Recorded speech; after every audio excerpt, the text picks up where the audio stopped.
Assalamualaikum warahmatullahi wabarakatuh. Perkenalkan, nama saya Rahima Nur Sapitri dari kelas A2 NIM 17101116332. Baik, di sini saya akan menjelaskan tentang simulasi gangguan berbahasa baik dari segi konsep, ciri-ciri, dan penanganannya.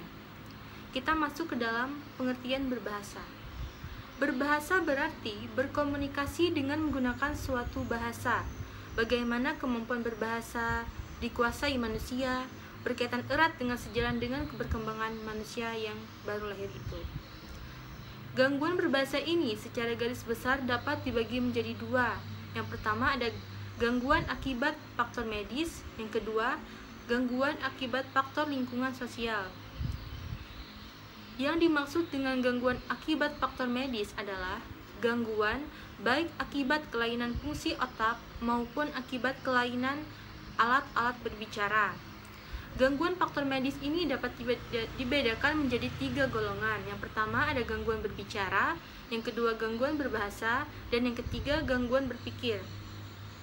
Sedangkan yang dimaksud dengan gangguan akibat lingkungan sosial adalah kehidupan yang tidak alamiah manusia, seperti tersisih atau terisolasi dari lingkungan kehidupan masyarakat manusia yang sewajarnya.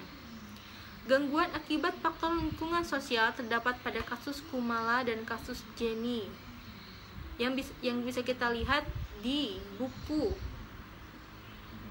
psikolinguistik. Di sini saya akan menjelaskan ciri-ciri gangguan berbahasa.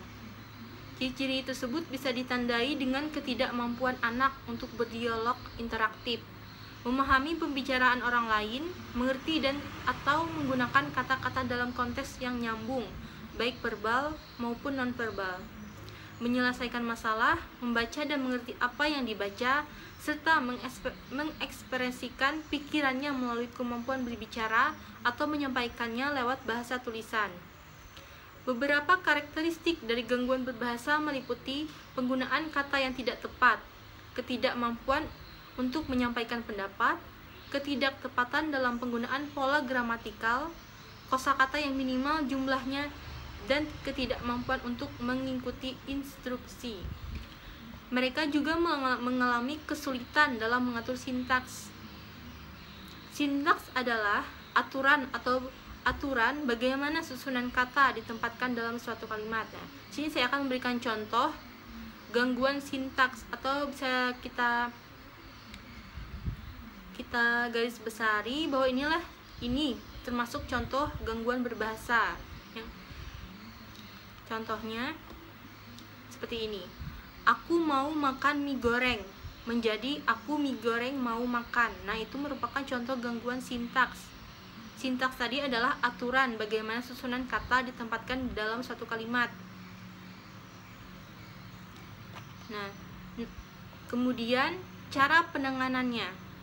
Cara penanganan gangguan berbahasa ini bisa kita lakukan melalui metode komunikasi representatif. Metode ini terkait dengan cara efektif berkomunikasi dengan penyandang gangguan berbahasa. Yang kedua, terapi penunjang. Beberapa terapi penunjang proses penanganan gangguan berbahasa dan berbicara. Salah satunya yaitu ergoterapi. Ergoterapi adalah terapi gerak dan sensorik yang lebih ditunjukkan untuk melatih jika anak mengalami masalah dalam pengucapan yang disebabkan karena gangguan pada motorik dasar, indera terlalu sensitif, serta gangguan fisik lainnya. Dalam usaha meningkatkan kemampuan anak, dibutuhkan tim yang solid yang terdiri dari guru dan orang tua tentunya. Namun, sebelum dokter anak akan mengidentifikasi gangguan komunikasi apa yang dialami anak tersebut, salah satunya dengan mencek fungsi pendengaran anak bekerja sama dengan dokter ahli telinga, hidung, dan tenggorokan. Dengan itu, akan membantu anak dengan gangguan komunikasi dengan cara memberikan terapi yang sesuai dengan kebutuhan spesifik anak tersebut. Dia juga akan mengkonsultasikan kondisi anak dengan guru di sekolah, sehingga diharapkan pihak sekolah dapat mengkomodasi situasi belajar yang paling maksimal yang dapat mendukung kemampuan komunikasi anak. Teknologi yang canggih juga membantu anak-anak yang mengalami gangguan berbahasa akibat keterbatasan fisik. Penggunaan media komunikasi elektronik dapat membantu individu berkomunikasi tanpa bicara langsung, sehingga mereka dapat mengkomunikasikan isi pikirannya.